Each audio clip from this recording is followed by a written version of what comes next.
Good morning, everybody. Welcome to this edition of the Weekend Wrap-Up here on Shelbyville Now. I'm David Thomas. It's Mr. Josh Blevins. Josh, good to sit down again. Good morning, David. It is August the 3rd, 2024, and we are coming to you live this morning.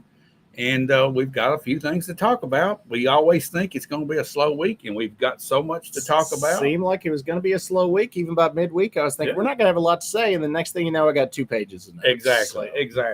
Well, before we dive into this, Josh, we want to thank our sponsor, Dennis Young Insurance here in Shelbyville, for being a sponsor of the Weekend Wrap-Up Show. And we're going to pause, hear a word from him, and we're going to come back and talk about the news that matters. Yes, we are. We'll be right back. With the personalized service you deserve at Dennis Young Insurance Agency. As a local independent agency, we offer coverage from several different companies, including Erie. So whether it's auto, home, life, personal, or business, we can find the right coverage to meet your unique insurance needs. And with a rate lock advantage, your rates won't go up as long as you do not change drivers, autos, or addresses. Contact us at Dennis Young Insurance Agency, insuring Shelbyville and surrounding areas since 1988. All right, welcome back here to the Weekend Wrap-Up. Josh, got a lot of things to talk about. Let's hit the ground running. What happened this week? What happened this week in Shelbyville and Bedford County? The big news, it was even the front cover of the newspaper. Which newspaper? Bedford Post. Yeah, Bedford County Post. I should point out which newspaper. New traffic light, Fairfield Pike at the 437 bypass. So, things are exciting during the week when a traffic light leads the news. It was the headline in the city. So we posted about it a couple times. The city asked us to, just to let people know that it was coming on. But it's there. It changes. It starts with red, and then sometimes it's green, and every once in a while it's yellow. Really? It's working. It works. How does it work? Is it working good? As I drove through it twice, I didn't have any issues. Did you stop? When it was red, I stopped one time. One time it was green, and I drove through it. Also, it's working. It's working. In all seriousness, though, it's probably a good thing it's there because we got the new school 1 block away, and traffic is not going to get any better there with the school going on. So it's already been needed. Yeah, it probably was needed before the school even. That traffic going out Fairfield Pike gets pretty bad. Yeah, at times during the day. So it's been needed. So it's there. It's working. In addition, just looking forward, we don't really do that this early in the show, but we've got paving coming up there this week. So be on the lookout. Fairfield Pike, right when school starts. Yeah. Now they are trying to keep it between 8 and 2. They're trying to start after school starts in the morning. Try to be done before parents and buses get there in the afternoon. Knock on wood. Hopefully that happens. That's a good move. Yeah. Good move. So, and obviously later in the week, hopefully they'll be further away from the school, and that'll help as well. Yeah. So, later that same day, Monday night, about 11 o'clock on my side of town, west side. Yeah, it's always happening over there. Everything's happening on the west side. Water main broke. 10-inch water main. Union Street, right next to the Jennings Lane intersection. Yep. And we've got our own little private neighborhood Facebook group, just the neighbors. And next thing you know, you got one after another. Is your water working? Is your water working? You know how those go. Everybody's out of water, so they're in panic mode. Everybody's panicking. Nobody bothers to call the water company. They post on Facebook and ask the neighbors. So after discussing it amongst ourselves, and a couple neighbors called in, we found out there's a water main break. Right. And shout out to Shelbyville Power. They got on it. They got it about 6 o'clock in the morning. It was fixed. So we're 7 hours. That's not bad. Yeah. But just little behind the scenes baseball, maybe we did some digging. I'd like to ask questions. You like to dig. I like to dig. So I actually talked to one of the guys working on the issue, and later heard from someone else who talked to somebody at Shelbyville Power, and they had an interesting possible explanation for why a 10-inch water main broke on Union Street. And 10-inch water main. It's pretty good size. That's about that big. It's a big old pipe. Okay. So their thinking is, and I don't know that they have any way to know for sure, we had a big old storm Monday afternoon, and maybe one of the claps of thunder that normally may just shake your house was so powerful that it actually shook the ground enough and snapped that water line. Okay, so you got a pipe this big underground, and a thunder. That's the vibrations from thunder could have taken that out. That's what I'm told. So, as my wife was quick to point out, that doesn't bode well for our infrastructure on the west side. When it thunders and your water goes out, it's not a good sign. That's not a good sign. So, and we're about to build a bunch more houses over there. Let's throw another bit of pressure on it. Let's put more pressure on the line. So just you know, shout out to Shelbyville Power for fixing it. But hopefully, if we've got those kind of infrastructure problems, we get a better plan than just waiting for the next one to break. Hopefully, we're working on looking for those issues. Yeah, I don't know how you find those issues without digging. Josh. Without digging, yeah. I know they have pressure tests and all that type thing. I know War Trace is going through that right now. They're installing some meters and what have you. But this is not just going to be isolated to the west side of town. Our whole city infrastructure is going to start getting more and more stress put on it. Right. And this is the topic that always comes up when we talk about future developments. And we've talked about it here many times, Josh. And honestly, I wouldn't want to be on one of these crews going forward. Hats off to those guys. Hey, 11 o'clock at night, you're laying in the bed or you're getting ready for bed and you get that dreaded call. That phone call. The next thing you know, you're working on it. And why couldn't this be at 12 o'clock during the day? Exactly. You know? And I actually asked the guy working at about 6 in the morning. I'm like, well, do they give you a couple hours off during the day today? He said, no, I still got to work my shift today. I'm like, wow, that's, you know. That's bad. Yeah, that's rough. So, but again, you know, kudos to them. So, Tuesday morning, the very next morning, actually right after the water main break, I was, you know, glad that the water came on just in time to get a shower so I could go to this event. We had the Bedford County school kickoff at the Central High School, and all the teachers were there. The teachers had a pep rally. They had a pep rally. They were getting pumped up because they were about to see a bunch of kids later in the week. I would have needed that as well. Yeah. So a lot of they had a lot of giveaways. They were giving away door prizes to the teachers. They had a keynote speaker, and then they had 2 different breakout sessions in the afternoon, kind of, you know, learning. I mean, even teachers need to be taught every now and again. So they had different sessions where they taught them different things throughout the day. So that was a good event on Tuesday morning. And then Tuesday evening, we had what going into the week was the only meeting I had on my schedule, which was our city study session. Right. So, which happens every month, the Tuesday, the week before the city council meeting. And there were quite a few things on the agenda. None of it looked that exciting, but something that kind of caught my ear as I was listening and sitting there was our police department gave a presentation about wanting to do a 30-day trial with a company called Flock Safety for license plate reader cameras. All right. So I've talked to some people in town about this after the fact and just want to clarify what it is, because the first thing people thought, they heard license plate cameras, they thought those cameras, you stick at the red light and they send you a ticket in the mail. Right. This is not that kind of camera. Okay, so what would we do with that data if we had that? This is ones that they stick at intersections or main entrances and exits to the city, and it scans every car that goes by. And then it looks in a database to see, is that car stolen? Is somebody wanted? Is there an Amber Alert? Is there, you know, all these different, safety. Anything going on with this particular car. It's actually a pretty neat system in that it's, you know, buzzword going on right now. It's an AI camera. So not only does it read the license plate, it actually scans the whole car, and the police can put into it, hey, we're looking for a red Impala 19 whatever with a roof rack or something on, or some special characteristic. And it can go out there and find that, even if they've taken off a license plate, if they've swapped license plate. So it's a pretty neat system. But a couple things caught my interest. While you're on that, before you move to this, if it reads your tag and your tag's expired, what happens? Nothing to do with that. Okay. No, all right. No, it's looking for serious criminal, you know, it has to be in some kind of serious database. Okay. Yeah, it's not just looking for expired tags. Okay. But what caught my interest in the presentation is we've already got 5 of these in the city of Shelbyville. Really? Yes. Which I didn't know until they told us. Wow. There are 3 currently in Lowe's, and they're actually in all the Lowe's around the country, or they're working on it. I don't know if they've got to all of them. So every time you go to Lowe's or leave Lowe's, they know you're there. Yeah, and they're going to try to sell you some 2x4s when you get home. We discussed this before. This is not a sales tactic. Okay, this is supposed to be loss prevention. Yeah. But in addition to that, the company Flock Safety themselves have actually stuck up 2 additional cameras in intersections around town. They told me the intersections. I didn't write them down. I should have.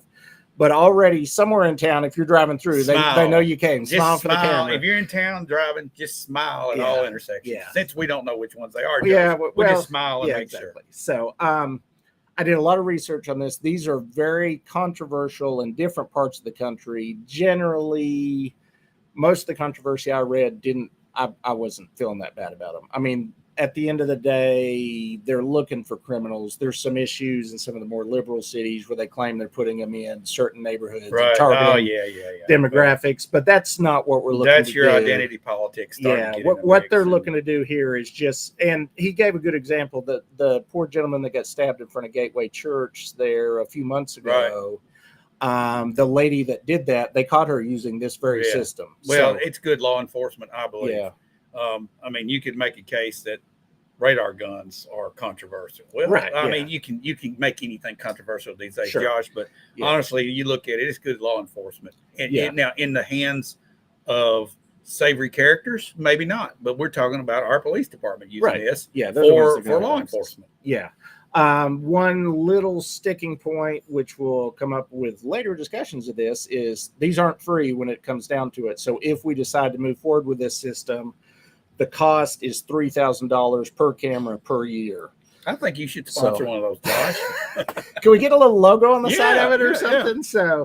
So we just had budget season. So in order to put these in, it would probably have to go on next year's budget, I would think. Is there a line item on the budget, though, where they can buy equipment like this that's already got allocated money? Maybe if they have something left over, and I don't know that. I don't know where they're at. I mean, they literally are just weeks into the budget. So if they have some money, maybe they could allocate to this. But the initial step is they're going to get a 30-day free trial period. So they're going to try it, test it out, see if it catches some bad guys, and then go forward from there. So okay, good. Later on, same meeting, they discussed the corridor study stakeholder group, and this is actually something I was remiss and missed on last week's rundown. I had a note about it. We didn't talk about it. There is a corridor study. It's actually going on right now. I've already seen, if you've driven out of town, there's a couple spots that they've got those black things across the road. They're measuring traffic already for this. No, getting the cars, traffic counts.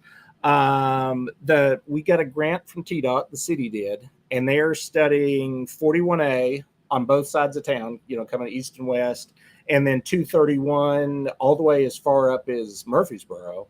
And then they're also looking at the bypass that exists, I think, and also the possible future bypass that we really want to get. I also saw a document late yesterday, Josh, that indicated that bypass on the west side that we've talked about is not even in the 10-year plan at this point. It is not in the 10-year plan right now. So that's all part of this this corridor study is getting it so they can see, so TDOT can see what our traffic counts are right now.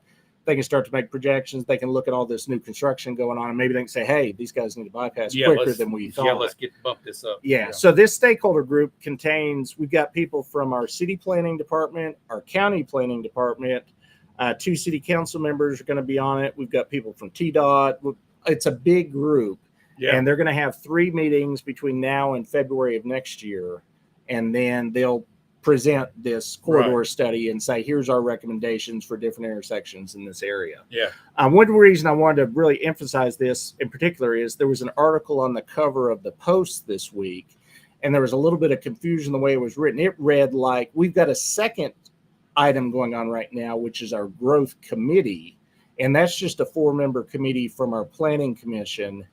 And they're looking at something totally different. They're looking at PUDs, they're looking at side setbacks, they're looking at green space, and these are 2 different groups. And I know that was a little bit confusing, and the way the article was written, it looked like this is one big conglomeration. But we've got 2 different groups looking at different parts of growth, and we need a lot of groups looking at growth because we got a lot of growth going on. So, and in keeping with the growth thing, later in that meeting, there were 2 items discussed. Again, the ping pong items, Lexington Cove PUD, which has been to, it's been back and forth. It was in the council. It was in planning, went to council. Council sent it back to planning sent it back to council. So now the council is hopefully going to vote on this next week. And then also the rezoning on Barksdale Lane, up next to Bedford Manor there, same issue. It's been ping pong back and forth, but hopefully it's going to. Could we use the term yo-yo instead of ping pong? Yo-yo, you could yo-yo. There's a lot of string pulling going on. There's a lot of strings. I don't know. It's been all over the place. So, but both of those will be back up for a vote at the next city council meeting. And then last on the agenda was a big list of items that they're purchasing that were on the budget. And one thing I just wanted to point out was we've got like a new trash truck and a new this and that going to Public Works. And he's already saved the city off their budget $97,000, he said at the meeting. That's good. Which just happens to be the same dollar amount as the skid steer that the council said he couldn't have this year. So I wonder if now they'll let him use his 97 for the skid steer. I'm thinking probably not. But if I were him, I'd put a little plug in for that skid that's steer. Some creative the accounting there. So, that's good. It's there. That's good. He saved the money. Why not let him use it? Absolutely. So, Wednesday morning, at the courthouse, west side of the courthouse, about, I think it was 10 o'clock, they had what's become an annual thing there, which is called the Red Sand Project. It's a nationwide thing that goes on. It's to bring awareness to human trafficking and human slavery, which still goes on in this country. Let me tell you something. And it's probably worse than it's ever been. It's under our nose. Yeah, it's right here, and human trafficking and all that is going on, whether you see it or whether you want to recognize it or not. The thing that caught my eye about this event, because this is an annual event, this was, I think I found 4 or 5 years of photos on the county site. And sadly enough, this is an issue that shouldn't be divisive. No, I mean, it's unity. Yeah, it should be an issue that brings us together. But before this year, last year's event, and the preceding years, you had our city mayor and our county mayor both at the event giving proclamations, Human Trafficking Week. Then we had our sheriff's department, we had our city police department. Everybody was there standing together representing. Because of the friction that we've unfortunately been talking about for months here going on right now, the only government representative that was there was our county mayor. We didn't know nobody from the city. I don't know if they weren't invited or, I would assume that's it, because I don't think they would turn down an invite to, to an event like this. And I was more surprised no law enforcement showed up either. And again, I don't know if that was an oversight in inviting them, but all the previous years we'd had all that. And this year it was nonprofit members and then our county mayor who actually gave the proclamation. So that was a little bit disappointing. Just another sign of kind of what's going on here in local politics. You see these little things and you just kind of pick up on them when you're. The little things is what we see, but it's really a big thing. It's really a big thing behind the scenes. I mean, it's the elephant in the room at all this. It's just got to get fixed. Yeah, it's got to get fixed. It does, and sooner rather than later, because I mean, it's hurting. All of us. In the pocketbook, if nothing else, because we get all that money going out to lawyers. Well, this type of stuff sends mixed signals to your citizens. Yeah. I mean, but how can you not get behind, fighting human trafficking? And I think, and this is not to say that the city doesn't oppose human trafficking. I'm sure they do. They probably just didn't get an invite to the event. Exactly. So, which, again, 4 years prior, they were there and, representing the city. So, that was it for Wednesday. Thursday was a big day, you would think. What? A big day? What happened? We had an election on Thursday. What? An election? Where? That's kind of what happened. Everybody was like, what, where? Nobody knew what was happening. I did not get the memo, Josh. As I pointed out in the comments this morning to a couple people, we, being Shelbyville Now, gave 3 notices on our page. I was being facetious. No, I knew there was an election. There was an election. We put out 3 notices. We use Facebook as a platform. Unfortunately, Facebook has their own secret sauce that they use of whether they show you something or not. So in this case, it wasn't a coffee shop. If we put up a post about a coffee shop, Dave, what do we 40,000 people see it. Easily 30 or 40,000 people see a post. You talk about going and making your choice for elected representatives, and you get 0. We got more than 0. We got about a little over 3,000 people saw it, and we got the same number of followers either way. That's a joke. We got what is our follow? We're up to about 13. Yeah, almost 13,000. 14,000 people. 14,000 people should have seen that. But Facebook chose to show it to 3,000. And it was shared like 14 times. So those group of people have their own set of followers, and they might turn us off. Yeah, they may cut us off. Okay. So just actual real numbers. We have 29,585 voters in the county, and on election day, we couldn't even get 1,000 people out. 866 people showed up to the polls, and if you add in the 88 absentee ballots and the walk-in, we had 1,973 voters in this election, which is well under 7%. So 93+% of people that registered to vote didn't. Here's the question I got to ask, and I'm asking people out there, and we don't have the answer to this. what keeps people from not going to the polls? Do they look at this election and say, "Oh, it's not important"? Is that what it is? I think I'll give just one argument that I've heard, which is that the county races this time totally unopposed. Nobody on the county side. On that subject, sticking with local and county government first. I mean, that's not good. No, that we're just continuing to put the same people into office over and over again. And nothing against people on this year's ballot. I know many of them. People need to have a choice. A good job. They need to have a choice. But there should be some choices there. And if we just keep putting the same people in over and over again, what happens if you do the same thing over and over again? You get the exact same result. And that's the definition of insanity. I think it's the definition of insanity. So if you keep putting in the same people, you're going to keep getting the same thing. And so that's what we're getting. On the national races, there was competition. Yes, I mean, there was. at the U.S. Senate race, the U.S. House race, on both the Republican and the Democratic side, you had choices. It's your primary. Yeah, and nobody bothered to make the choices because either they didn't know it was happening or they didn't feel like it was important enough to show up. Did they not realize? Did people not realize that those people are representing them at the national level? That's the question. I just wonder if people are just that clueless. Yeah. I mean, do we need to go back to the basics and try to get everybody on board with let's go elect our people? Let's go elect representatives. We have a vote. I mean, people fought and died for the right to vote. And, we sit at home and, watch whatever, stuff on TV. Watch TikTok. Watch the Olympics or TikTok. I don't know what people were watching on election day, but they weren't voting. No. One thing I will point out, which I found, because I heard a lot of the complaints that they didn't know about it. So I went back and just did a little looking, and our election commission has no social media presence. Right.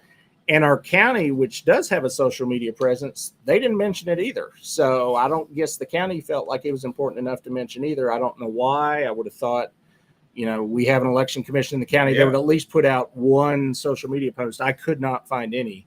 And Facebook is what I mainly use, but I don't know that we've got any other social media presence in the county, really. So, yeah, I found nothing.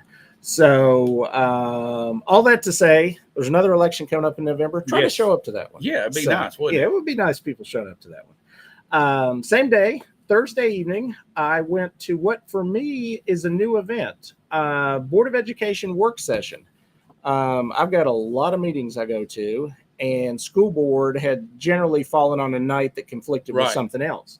But in this case, this was a special meeting, and I was able to go. What I didn't know going into the meeting was it started at 5:30, and it was going to run for 2.5 hours. So this, when they said work session, they weren't kidding. So I should have read that part. The agenda had one line item. And you thought, what, 30 minutes? And I thought, I'm thinking an hour, maybe, you know, a one-line agenda. What could it be but 2.5? Surprise. Okay, so, all right. The meeting opened with something I found kind of interesting, and we're going to talk about just briefly, which was a representative from Cooper Steel gave a presentation on their 5-year vision for Shelbyville Central High School. They have been investing in the athletic facilities there. I've got some numbers that they gave us at the meeting. They have already spent $1,025,000 on upgrades to the facility there at the school. Yeah, that's at the baseball field, I believe. They did a lot of work out there. It looks really good. Yes, fencing around the baseball field, batter's eye with windscreen, 3 flagpoles, bull perimeter, yada, yada, yada, concessions, a lot of stuff. They've done a lot of stuff. In progress, they've got $425,000 worth of work, which is including a weight room, rubber flooring, wall padding, media remodeled, a lot of stuff to get in there. So about $1.5 million almost already in. But the key point of the presentation was they've got a 5-year plan going forward where they've got a total of $7.2 million in improvements that they're wanting to get to. I don't know if that includes the $1 million they've already spent or if that's in addition to the $1 million. It's not clear on this chart, but 7.2 million somewhere in there. And that's including things like lighting for baseball, lighting for softball. They're wanting to combine football and soccer onto one field, move the soccer games over onto the football field, then upgrade the football field so you have one nice field for both sports. They initially want to do, and this is kind of a planning issue. I'm not aware of how it was developed there, but apparently the athletic facilities at the high school were just kind of thrown on there as they need to support. They just built something. When the school was built, Josh, it was just an empty field. There was no athletic fields whatsoever. We had to use the park complex and the old football field behind the old Central High School that sits on Elm Street. Yeah. Okay, so there were no athletic fields at that point. I think the first thing that probably got built out there was the football field about 5 years later. Mm-hmm. And then I think a baseball field was thrown in over on the side. We didn't even have soccer back then. So all of it developed from there. So it basically started with an empty field. Right. So, and the problem with that, we'll get into this later with some of the other schools we've got right now. There was no master plan. No, there was no plan. I mean, honestly, I don't think there was ever a plan to put athletic fields where they sit today. So you got the problem you're about to talk about. The problem they've got is massive drainage issues. And they've had engineers out there, $450,000 just to get these fields to where they're not flooding and whatever else is going on every time it rains. So that's their initial plan of the next phase of what they want to do. But then on top of that, they want to go in baseball and softball and football, soccer, and do all I talked about. Getting to that $7.2 million number. The reason the representative from Cooper Steel was there was this is their vision for what they want to do with it, but they don't want to just give $7.2 million. They want the school board to come in and partner with them and, do this as a collaborative effort rather than just them coming in and dictating this plan. The school board specifically asked them at the meeting, okay, so you're saying you want us to collaborate, give us a dollar amount, give us a percentage. Do you want us to, is this like a state grant, like a 2080? Is this a 1090? Is this or is it a match? Is it a match? Yeah. What do you want to do? And Cooper Steel said, well, we don't want to give you a number. Why don't you give us a number? So there's a little bit of back and forth there. So basically at the end of it, they're both going back and they're going to discuss amongst themselves. Okay. So a lot of this money is going to be spent on correcting things that didn't get done right to start with. And then massive improvement. You're talking about artificial turf on the football field is what I understand. Could be. Yeah. I think I'm pretty sure I heard that floating around. There's pros and cons to that, and that's just a detail of the plan. So, how does the Board of Education look at this? At Cooper Steel's vision versus their vision, or do they line up at this point? Well, and that's what they've got to decide. Yeah, is this their vision? And then what the side issue, which came up later in the meeting, is so Shelbyville Central is a great high school, but we got 15 other schools in the school district, so we can't just have a massive, influx of money here and ignore the other schools. And specifically, it was brought up that Community has a baseball facility that is in major disrepair right now. Well, it's been that way. Yeah. I know Dan Reed is he's on the board, and he spoke up about it at this meeting. He did at the meeting.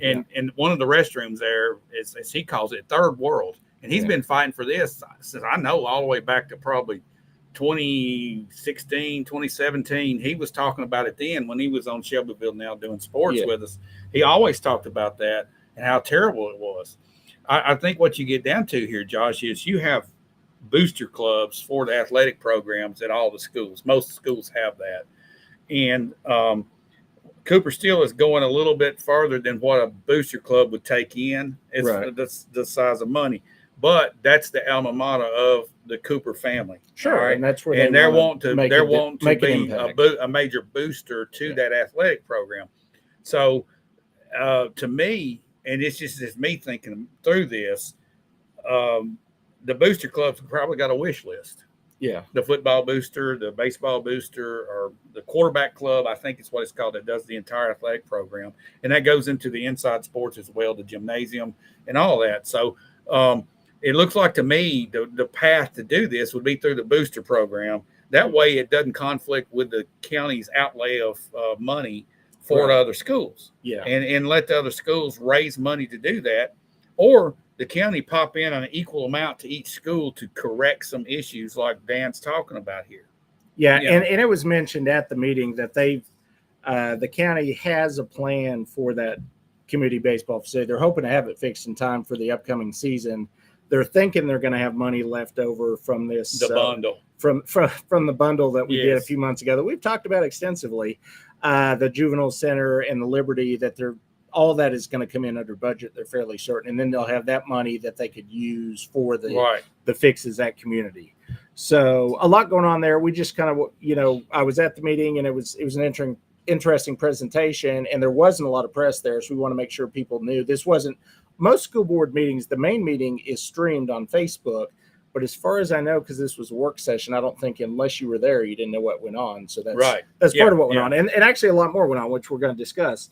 The bigger thing that caught my attention that really perked my ear up is they gave a presentation was given that we have what is called ESSER funds, and it's a acronym for something that I forget. It's elementary, secondary school, something. Right.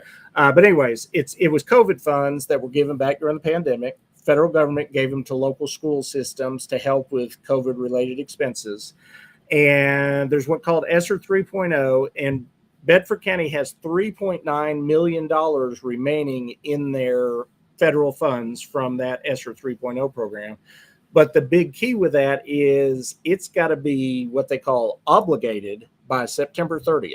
Okay, so this 60 money days. Is this money sitting with the state, with the federal government, with the county, or I think the federal government still has it, and they haven't given it to us because we have to present to them how we're going to spend it. Okay. So, but if we don't obligate it by September 30th, which is have a contract and a plan in place to spend it, it goes away. I don't think we'll have a problem obligating. I don't think we're going to have a problem as obligating many needs as Bedford County has. We can obligate that money in a day. We're gonna get it obligated. But the thing that was a little concerning to me is how do we get to 60 days out before we realize this is going on? I mean, it seems like we should have known. There's some sort of communication gap between that grant setup and our local system somewhere. There's some kind of disconnect. Yeah, and nobody asked that question. That would have been the first question I asked as soon as it was presented. Nobody asked that question at the meeting, and it wasn't the kind of meeting where I could just stand up and start asking questions. Not, Josh? Come on. and I'll do that sometimes, but this wasn't that kind of meeting. Some specific things about the money: 20% has to be spent on what's called learning loss activity, which they're saying is going to end up being some kind of curriculum and program. So that's going to leave $3.1 million left over. Has to be spent on something that's quote unquote COVID related. Now, this one right here blows my mind. I know. We're going to go down a list. COVID has vanished. Yeah. Don't hear a lot about COVID, but this program was set up in 2021 when COVID was still, fresh on everyone's mind. So that's part of the requirements. And as most of ours is, we're going to talk about, it's probably going to end up being spent on construction. The State Department of Education must also approve anything construction related, which we got this 60-day window. So we got to move quick. So a list was given. This is not a final list. They're going to have another special meeting next week and then a meeting the week after. You can't just, even though we can spend $3 million pretty quick, it does, get everybody on the same page. It's going to take some meeting. So some of the things we're looking at are vestibules for 9 of the schools. That's going to cost $1.3 million, they said. And that is like what they have at Cartwright, where you walk in an initial door into the school, and then you're in basically a holding pen. It traps COVID in there. Well, in this case, we're gonna claim it traps COVID, and really it's to trap bad guys. If somebody gets in through the front door, COVID, bad guy, COVID is a bad guy. So once you get through the first door, you have to hand your ID through like a slot or something. They scan your ID, make sure you're not a bad guy before they let you into the actual building. So it's a good thing. Again, $1.3 million. Buses. We only had one bus in the current school year budget.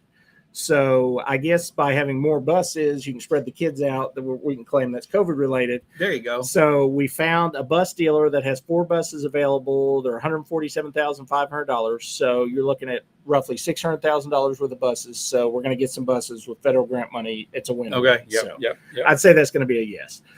Boilers and chillers. We've got 4 schools that have boilers that are past their useful life. I can't remember if that was 20 or 25 years they talked about at the meeting. Yeah. So that's another $600,000-ish. So we're going to get some boilers and chillers.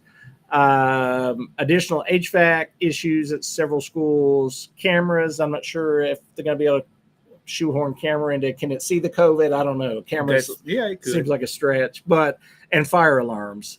So those are what are likely going to end up on the final list. None of that's finalized until they have the next 2 meetings and actually vote on it. But those were the main items that were discussed.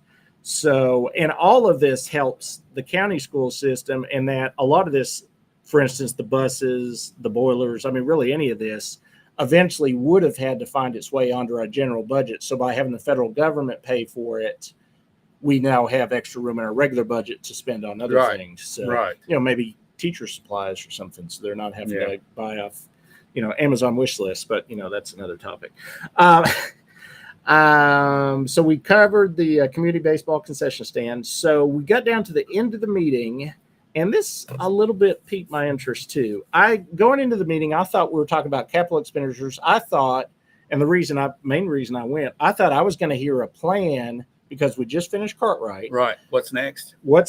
We know we got about 100 kids a year coming in the system, at least roughly, I think is the count right now. New kids every year. Grow faster. That could go faster. It depends on our southern border and how it affects us too, because you're having a lot of immigrants coming in to this area more than usual and compared to other counties. Right. And we're flooded with that. And then the construction of people moving down from the city.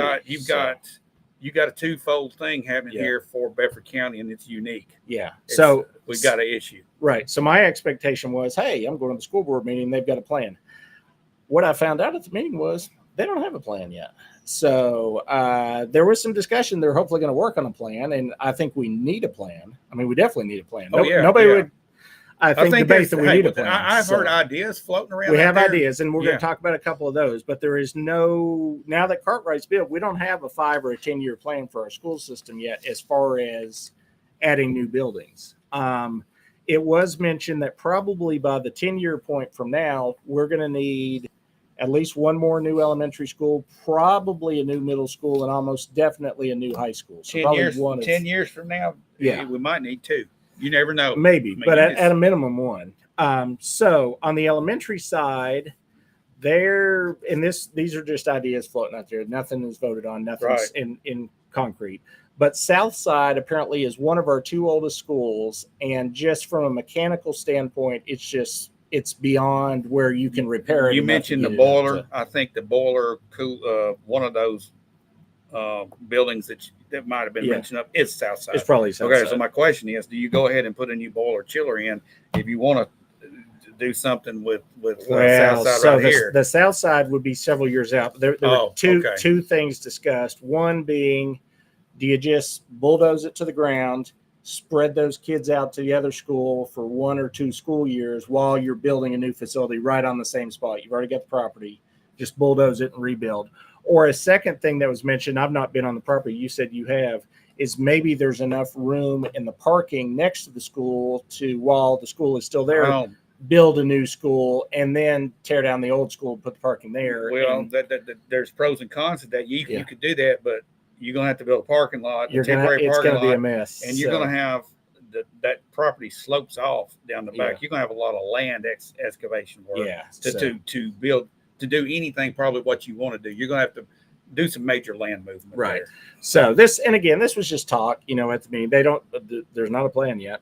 So this was the talk. And then another point that came out in this discussion of Southside, which I had not heard, because again, I haven't been to all 16 schools or whatever we had, is there's been a lot of talking point out there that we've gotten our kids out of portables at schools. We're out of portables. We're out of portables business. Well, even our, I don't know what the head of our school board, I don't know what that position is called, but the director of the school board, chairman, he said he got some calls after that pep rally we had from some teachers that said, we're out of portables, but I'm still teaching at portable. How's this working? And it turns out, first we've got two of the schools, the construction's still going on, Thomas and Liberty. So they're not even ready until probably January of 2025. But at Southside, we've got an entire grade. I think they said 4th grade, maybe third or 4th grade. That whole grade's still in portables. And there was another program, maybe music or art or something, still in portables too. So even though we're out of portables, we're not really quite out of portables. We're mainly out of portables. You're into the plan. You're going to be out of portables. We're into the plan. And that was his point that he made back to the teachers was we're saying by the end of the year. So definitely the Thomas and the Liberty people will be out. But I don't know that there's a plan at Southside. I don't know. Are they going to? Unless they're going to move those kids somewhere. Maybe those students are being moved to Cartwright in the swap process. Yeah, somehow. But Cartwright's already in. Cartwright, that was another thing brought up at the meeting. Cartwright, they had planned to open with 550. They've already way surpassed their numbers. I think they were at 625 enrollment, day that, one. That maybe that clears out some space in the east side, and maybe at Aiken. Maybe there would be a shift, but I can't see them shifting kids in the middle school. So either way, it's possible there may be portables at Southside even through this whole school year, despite the marketing point that we're out of portables. The other school expansion that was discussed is the high school at Liberty, which we've talked about it before. They've already got the property. People on that side of town have been asking for a high school. If it sounded like from the discussion, the next high school we get would go at Liberty, but they're thinking, and this was just kind of thrown up in the air, maybe why build a big high school like our other high schools? What if we build a smaller, like a 1A, 2A? I don't know where the breaks are in students, but instead of a 1,200 kid high school, maybe we just put a 500, 600 student high school down there. Well, and they felt like that was enough to alleviate. But if you're thinking 10-year plan, you keep thinking 100 kids a year. Is that enough to fix your high school? And you look at the kids that are coming up through the middle school right there. How big are your classes that are going to be coming in? You're going to have 4 classes. You'll have 9th, 10th, 11th, and 12th. Right. So you go back 4 years and see how many students you're actually going to be shifting up right out of the elementary and middle school there. Yeah. What does that look like? What does that number look like? Probably 250, 300 kids. Right. Then you start planning for your expansion. Yeah. For your population explosion that we're going to have. So go ahead. You got 30 acres sitting there. Right. So maybe they decide to go bigger. I hope so. Yeah. But just the overarching thing I picked up from the whole 2.5-hour work session was we need a plan, and they are working on a plan. It's not like they don't know that we need a plan as well. But that's something that they need going forward. One other planning thing that I forgot to mention in all the discussion of the athletic fields and the master plans, Cascade. They're currently building or planning to build some structures at Cascade. They don't have a master plan in place for Cascade currently either. And it was mentioned by, I think it was a school board member that represents the Cascade area. Let's not do what we did at Shelbyville Central and build a bunch of athletic facilities with no master plan. Why don't we do a master plan on the front end so we don't end up with drainage issues and all that? So I think the idea is we're going to go ahead and do a master plan for Cascade. I think the dollar figure, $150,000 was mentioned of what that costs. But obviously it's money well spent on the front end, so you don't have $450,000 in drainage issues on the back end in 5 years. Yeah, so. And it's, the way Central is done, just poor planning. Yeah. We got a school. Yeah, we got a school. Right. And that's all we got. We didn't get all the accessories that go with it and no plan for it. And we're now correcting it. And now we're correcting drainage issues down the road. So that was that meeting. And now that I've been to a school board meeting, I'm hoping to get to more of them because that's a big component of where our county budget goes every year. And it's important to stay on top of that and all the discussions and what's going on there. And, obviously a big percentage of people that live in the county either have kids that are going there currently, that went to school, they graduated from there. Yeah. I think people are interested in what's going on in our school system. So we'll keep following that. Friday, we got our monthly police stats for the Shelbyville Police Department. Total calls for service were 2,326 in the month of July. That was down a little bit. We had 2,428 the month before, so about 100 less calls. But the big change for the month, our average call response time dropped to less than 3 minutes. That's fast. That's crazy. You can't even get from some parts of town to other parts of town. That shows that we have good coverage. We have well-patrolled area. Yep, we got patrol guys spread out all over, and that was great. Just a quick call back to the something I didn't mention, flock safety. As I was researching flock safety, they've got a new program tied in that they're testing in just a couple markets with this LPR. They have what is called Drone First Response Program.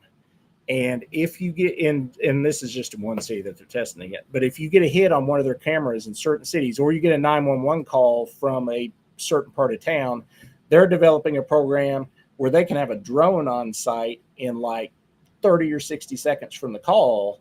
So you can actually have eyes on what's going on at that location before you get an officer there or whatever. So that's a technologies, whether, police state, not police state, whatever. It was kind of interesting. So, but when we get officers showing up in less than 3 minutes, we don't need drones. Hey, so we're right on the ball. So, A couple other things I noticed in the numbers. West Side, which is my side of town, we actually had more, even though the calls overall were down, we were up for the month. We were 429 in June and 472 in July. So I'm not sure why we're getting more police calls on the West Side, but hopefully that doesn't continue. It probably has something to do with the population growth. You live over there. I'm not calling. It wasn't me. Okay. So it wasn't me. I'm just probably population growth.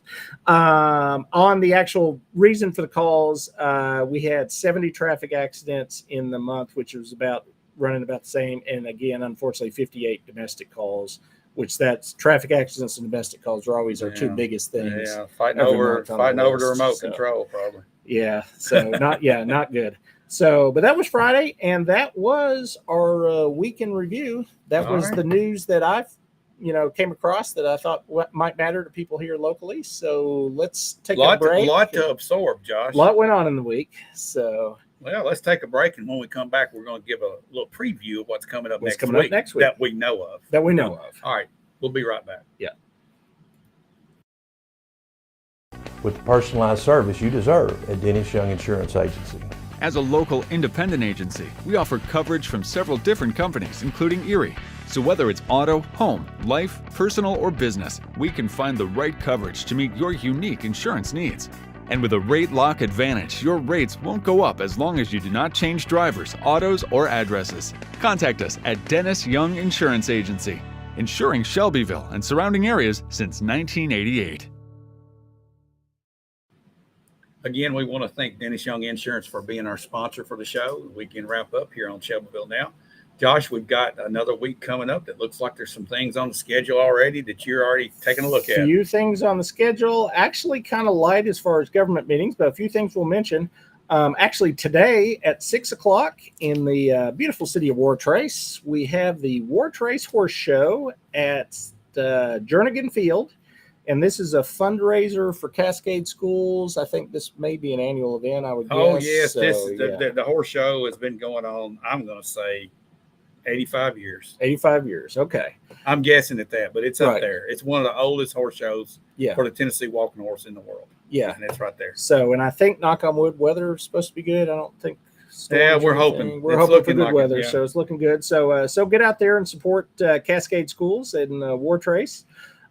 Speaking of Wartrace, a couple notes on railroad tracks this week. We have traffic lights and paving, but railroad tracks, the tracks in Wartrace, they've announced will be closed Tuesday, August 6th and reopening Wednesday, August 7th. Okay, now when you're saying the tracks are closed, does that mean the crossing is closed? That means the crossing is closed. The tracks aren't closed. The road's closed. Well, and actually, technically, the tracks are closed too because the train can't get through either. They're tearing up the intersection. But what matters to you is your car can't cross it. You can't go across. Your car can't so go if you go that way, you're going to turn around. Yeah. And that is the 6th and the 7th. 6th, yeah, they don't have a closing time.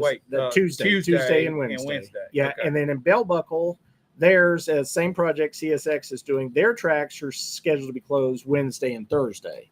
So if you drive across either of those crossings on your way to school, on your way to work, make plans for those days because they ain't going to let you through. In honor of the Olympics, I'll say you just need to pole vault over. You can try that. That'd be interesting in your car. So Tuesday evening at 5 o'clock at the historic county courthouse. Historic. We have the County Rules Committee special meeting. They are going to be discussing updates to the county commission bylaws, which we've been talking about this for 5 years, Josh. Well, I don't know about 5 years, but they've been being rewritten basically all of this calendar year, I think. I think we've had it at the Rules Committee for going back to the beginning of the year. So they've been rewritten. Actually, they've been ready for a couple months, but we had budget season. We had other things going on. They really didn't have time to just sit down and discuss them for a while.